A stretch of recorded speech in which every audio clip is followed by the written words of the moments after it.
Hello students, next part ratio test. इसके अंदर आपने करना है रेशो टेस्ट। स्टूडेंट, आपको एक क्वेश्चन आता है रूट टेस्ट अच्छा है या रेशो टेस्ट अच्छा है, मींस दोनों में से स्ट्रॉन्गर कौन सा है। ये मैं आपको अगले पार्ट में बनाऊंगा। इस पार्ट में सिर्फ रेशो टेस्ट के क्वेश्चन कैसे सोल्व करने हैं वो सिखा रहा हूं। सेम काम एक सीरीजली पॉजिटिव टर्म की मैं बहुत बारी बता चुका हूं, किसी बुक में यूएन भी दे सकता है, एक ही बात है, कोई प्रॉब्लम वाली बात नहीं है। तो एन से मैं करवा रहा हूं N by N plus one, कोई ना कोई वैल्यू तो आएगी आएगी, एल की जगह कोई ना कोई वैल्यू तो आएगी आएगी। ग्रेटर देन वन पे कन्वर्जेंट, लेस देन वन पे डाइवर्जेंट, इक्वल टू वन पे फेल। तो अप्लाई इन अदर टेस्ट या डेफिनेशन लिख लो, बाय डेफिनेशन। कंपैरिजन टेस्ट भी हो सकता है। बेसिकली कंपैरिजन टेस्ट से सारा कुछ सोल्व हो रहे हैं फेल वाले क्वेश्चन। स्टूडेंट्स, अगर ये फेल होता है तो इसके आगे आपको मिलेगा रैबी टेस्ट। वो आने वाले पार्ट्स में आप देखोगे रैबी test.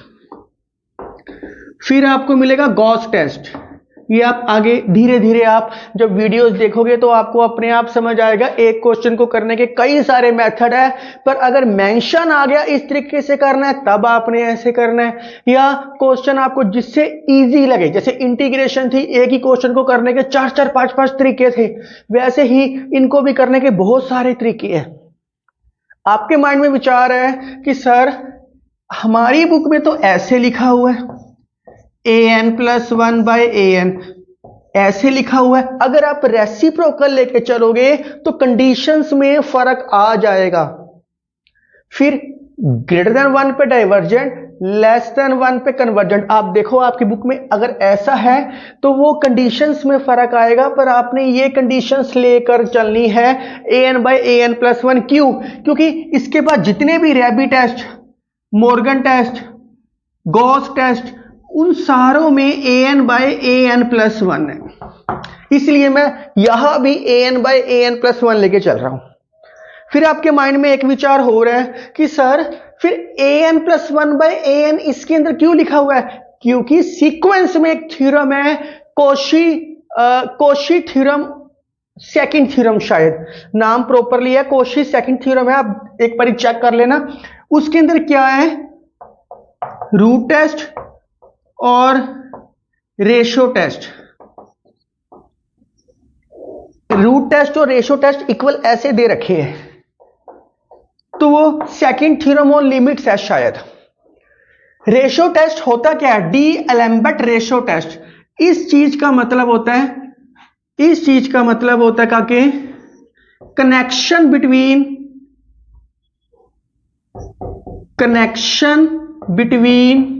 consecutive term, two consecutive term, connection between two consecutive terms। consecutive होता है लगातार। देखो a1 by a2, a2 by a3, an by an plus one. Connection between two consecutive terms, या इसको ऐसे लिखो, ratio between two consecutive terms, ratio between two consecutive terms. एक ही बात है, रेशो दे रखी है कंसेक्यूटिव टर्म्स के बीच में। ये मैं आपको रिमार्क बता चुका हूं कि रूट टेस्ट,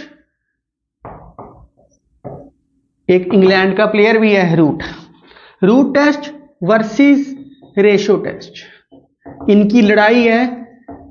इनकी लड़ाई आपको नेक्स्ट पार्ट में दिखाई देगी, इनकी लड़ाई आपको नेक्स्ट पार्ट में दिखाई देगी कि इन दोनों में से स्ट्रॉन्गर कौन सा है।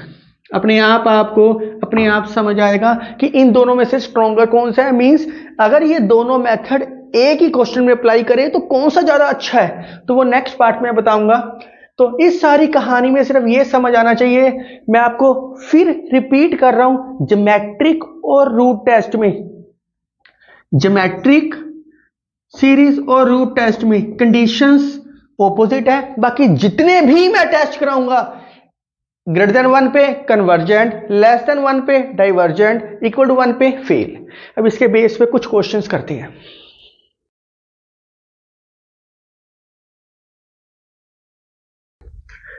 ये क्वेश्चन आपके सामने दे रखी है, डिस्कस कन्वर्जेंस और डाइवर्जेंस आपने पता करनी है। तो ये लगता है कि आपको देख के पता लग रहा है कि ये रूट टेस्ट से हो सकता है, पर हम इसको रेशो टेस्ट से करते हैं।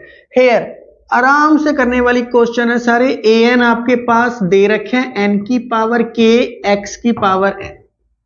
अगर n+1 करूं तो क्या आएगा, n की जगह n+1 आएगा, और तो कुछ भी नहीं आएगा, n की जगह n+1 आएगा। अब रेशो टेस्ट क्या बोलते हैं, an/an+1, बिल्कुल ये बोलते हैं an/an+1 limit n goes to infinity n की पावर k x की पावर n, n+1 की पावर k x की पावर n+1। जितनी n की मैक्सिमम पावर नीचे से कॉमन निकलती है वो निकालनी है। हर क्वेश्चन में सेम पैटर्न है। तो n की पावर k x की पावर n, इसमें से n 1 + 1/n ऐसे लिख सकते हैं इसको, कोई प्रॉब्लम नहीं है, क्योंकि n की जितनी मैक्सिमम पावर नीचे से कॉमन निकलती है हमने वो निकालनी है। इसको अलग अलग कर दिया, ये कैंसल आउट हो गया। Limit n goes to infinity n की पावर k, इसको अलग अलग करो, n की पावर k। स्टूडेंट्स छोटी क्लासेस में ना एक चैप्टर है इंडिसेस, बच्चे इसको फोकस नहीं करते और यहीं पे मार खाते हैं 9th में, 10th में, 11th में, 12th में, इवन बीटेक में भी, कि a b की पावर n होता है। इसको लिख सकते हैं a की पावर n b की पावर n, मैंने वो ही तो लिखा है। a की पावर k b की पावर k, मैंने वो ही तो लिखा है बस। अब इन्फिनिटी पुट कर दो आप, तो क्या आएगा 1/1 + 1/∞ k इंटू x। 1/∞ क्या होता है आपके पास, 0 होता है। 1/1 + 0 की पावर k इंटू x, क्या आ गया 1/x। अब x तो पता ही नहीं क्या है, 3k से राइज हो गए। केस नंबर 1, अगर इसकी वैल्यू 1 से बड़ी है then summation an is convergent by ratio test. बिल्कुल very simple process. Case number 2, सारे क्वेश्चन सेम है। अगर एक क्वेश्चन समझ आ गया, बाकी सारे क्वेश्चन सोल्व करने बहुत आसान है, आप खुद सोल्व कर सकते हो। अगर ये 1 से छोटी है then summation an is divergent by ratio test. Case number 3, अब यहां बच्चा फेल हुआ है, कंडीशन लग चुकी है। इफ 1/x = 1, इसका मतलब क्या है, x की वैल्यू क्या आ चुकी है 1। स्टूडेंट्स आपके ना इस चीज को ऐसे भी लिखा हो सकता है 1 > x, मतलब x की वैल्यू <1। इसको ऐसे भी लिख सकते हैं, एक ही बात है। तो ये लिखने की जरूरत नहीं होती, ऐसे ही रहने दो, कोई फर्क नहीं पड़ता। चलो x सिमिलर इसको भी लिख सकते हो, 1/x = 1, x = 1, result fail. Ratio test fails, then apply another test, कुछ और करके देखते हैं। आप इतना राइट डाउन करो पहले।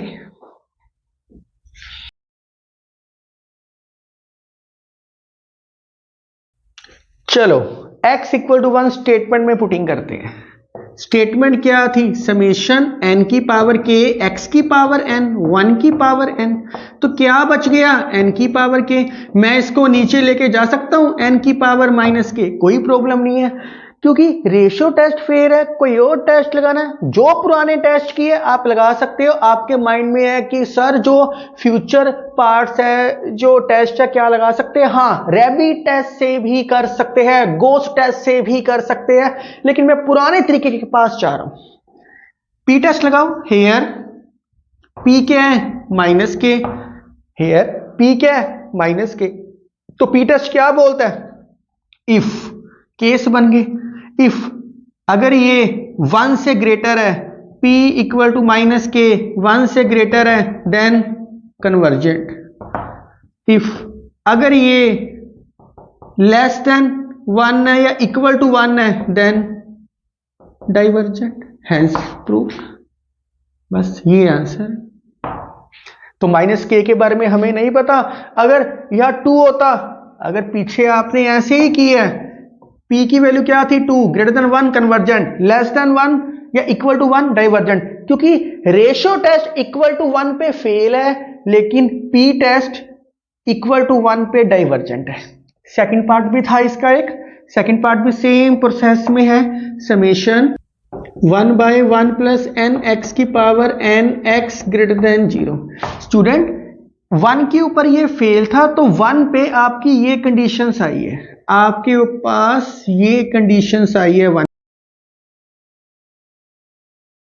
ये आप पता है कि नेगेटिव से मल्टीप्लाई करोगे तो सिंबल चेंज होता है। हेयर ए एन की वैल्यू क्या है 1/1 प्लस एन एक्स की पावर एन। रेशो टेस्ट से ही सोल्व करने की कोशिश करते हैं। 1/, जो टेस्ट आपको इजी लगता है आपने उससे करने हैं, लेकिन इस पार्ट में मैं सारे क्वेश्चन रेशो टेस्ट से सोल्व करने सिखा रहा हूं।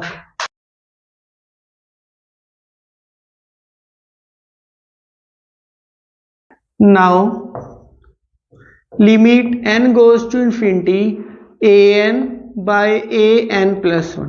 रेशो टेस्ट अप्लाई कर रहा हूं मैं, n goes to infinity, an क्या है 1/1 प्लस एन एक्स की power n, 1 plus n plus 1 x की value n+1। Limit n goes to infinity, इसको ऊपर लेके गए हैं, इसको नीचे लेके आए आप, आराम से कर सकते हो। मुझे लगता नहीं कि अब खास करवाने वाली चीज है। Limit n goes to infinity, जितनी n की मैक्सिमम पावर कॉमन ऊपर से निकलती है ऊपर से निकाल दो। पिछले क्वेश्चन में तो सिंगल थी इसलिए जरूरत नहीं पड़ी, जितनी नीचे से निकलती है नीचे से निकाल दो। सारे क्वेश्चन सेम पैटर्न से कर रहे हैं। अगर आपका इंटरेस्ट बन जाएगा तो आपको इतना मजा आएगा क्वेश्चन करने में, ब्यूटीफुल लगेगा मैथ। जैसे हम इतनी सारी चीजें देखते हैं तो उसमें से कुछ ब्यूटीफुल लगती है, वैसे ही मैथ का कॉन्सेप्ट समझ आएगा तो आपको ब्यूटीफुल लगना शुरू होएगा। इनको कंबाइंड कर लेते हैं, क्या आएगा n+1/n। इसको ब्रेक करते हैं, x की पावर n, x की पावर 1/x की पावर n। इसको ऐसे ही लिखा रहने दो क्योंकि ये तो इन्फिनिटी के साथ खत्म हो जाएगा।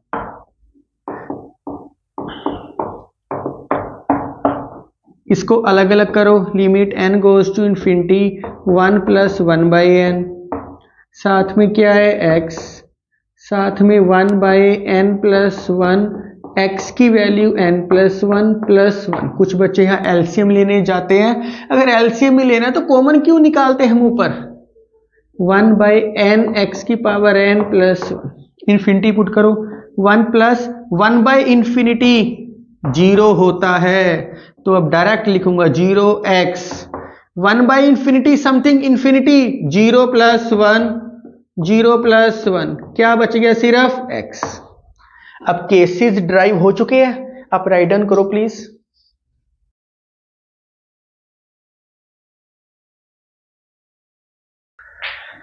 x आया था आपके पास, केस नंबर 1, अगर x की वैल्यू ग्रेटर देन 1 है, summation an is convergent. Case number 2, इसका केस नंबर 2 कुछ बुक्स में अलग तरीके से दे रखा होता है, उसमें n a की पावर n करके करते हैं, नॉट कन्वर्जेंट आता है, तो हम डायरेक्ट लिख रहे हैं, कोई फर्क नहीं है। Summation an is divergent. Case number 3, if अगर x की वैल्यू 1 है, ratio test fails, then apply another method, then apply another test. तो सबसे पहले इसमें पुटिंग करते हैं, x की वैल्यू 1 पुटिंग की तो क्या आया 1/1 प्लस n, 1 की पावर n, 1 की पावर n क्या होता है 1 ही होता है। स्टूडेंट्स इसके बाद मैं डायरेक्ट भी कर सकता हूं पर मैं नहीं करवा रहा, मैं कंपैरिजन टेस्ट अप्लाई करता हूं। मैं डायरेक्ट कर सकता हूं इसको, पर आपकी कुछ बुक्स में डायरेक्ट किया हुआ है क्योंकि 1/1 plus n is less than equal to 1/n लिखकर भी किया हुआ है। पर आप एक ही तरीके से चलो, अप्लाई कंपैरिजन टेस्ट, कंपेयर करते हैं। तो वो कंपैरिजन टेस्ट क्या होता है? टेक bn को क्या लेके चले 1/n, इसको तो लिख ही सकते हैं n कॉमन 1/n प्लस 1। जितनी n की मैक्सिमम पावर को हम बाहर लिखते हैं उसको bn सपोज करते हैं हम। Take bn equal to 1/n।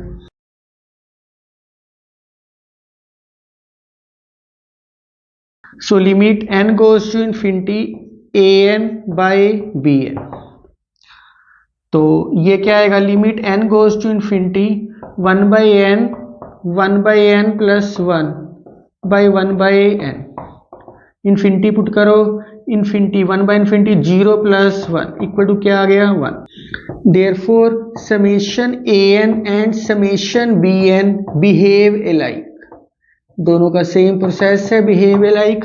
अगर इनका बिहेव अलाइक है तो समेशन bn चेक करते हैं, विच इंप्लाइज वो क्या है 1/n।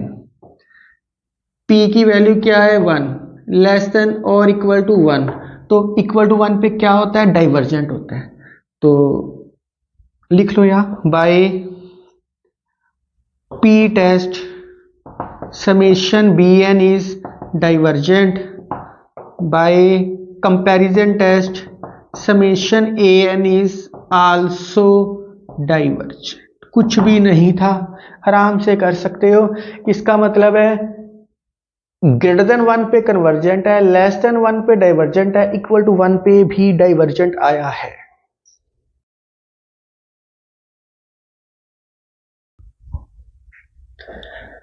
This question is very important. मैं जितने भी क्वेश्चन करवाऊंगा आप सारे आप खुद कर सकते हो, ये भी खुद कर सकते हो, लेकिन एक छोटी सी चीज बताने वाली है।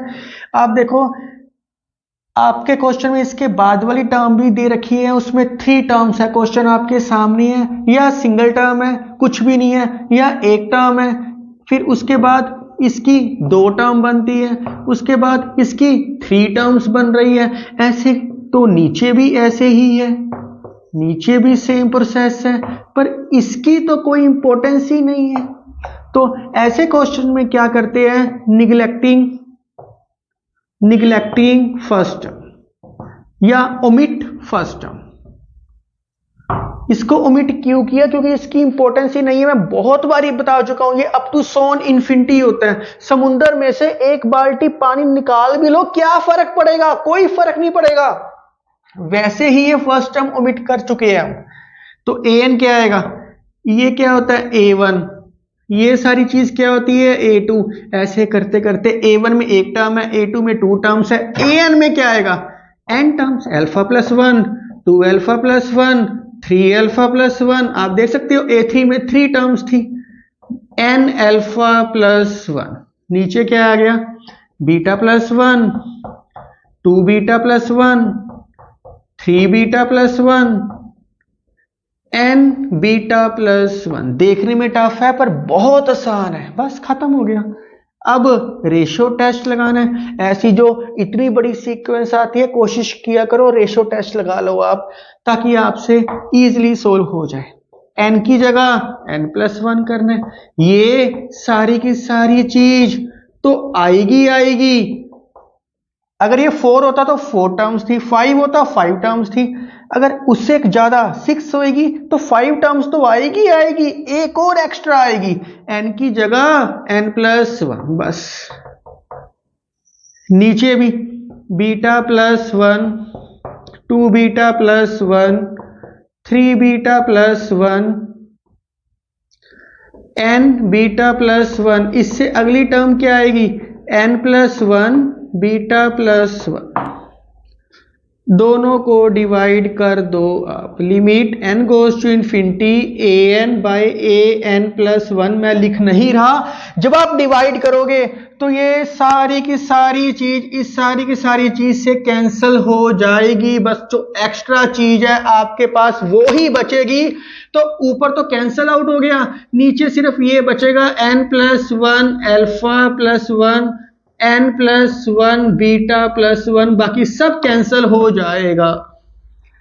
तो क्या आ गया, limit n goes to infinity, नीचे वाली चीज को ऊपर, ऊपर वाली चीज को नीचे। अब जितनी n की मैक्सिमम पावर को बाहर निकाल सकते हो ऊपर और नीचे से वो निकालना है। हर क्वेश्चन का सेम ही तो प्रोसेस कर रहे हैं हम।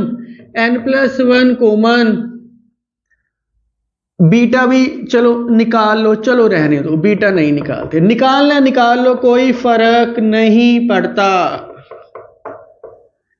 अल्फा+n+1 ये कैंसल आउट हो गया, इन्फिनिटी करोगे बीटा+0 बाय अल्फा+0, तो क्या आ गया, बीटा बाय अल्फा। वही कहानी, इफ बीटा बाय अल्फा 1 से ग्रेटर है by ratio test summation an is convergent. वही कहानी। Case number 2, if beta by alpha less than 1 है summation an is divergent by ratio test. Case number 3, if beta by alpha equal to 1 है ratio test fails. मुझे लगता है कि अब सारे क्वेश्चन खुद कर सकते हो। So apply another method, so apply another method. Write down करो आप।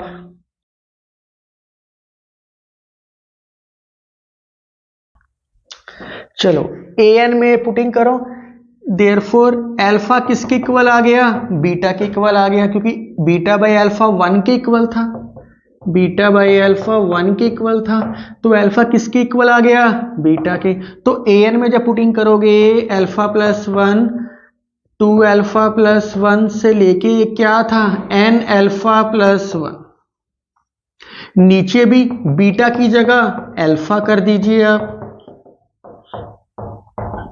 तो ये तो कटिंग हो गया। an क्या आ गया, 1 आ गया, not equal to 0, therefore summation an is, या लिख सकते हो आप limit n goes to infinity करो, an भी 1 के इक्वल है, not equal to 0, summation an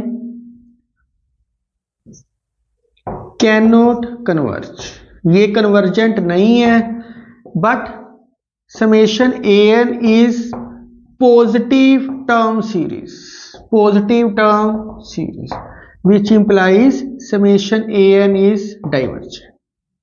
तो इक्वल टू 1 पे क्या आ गया, डाइवर्जेंट।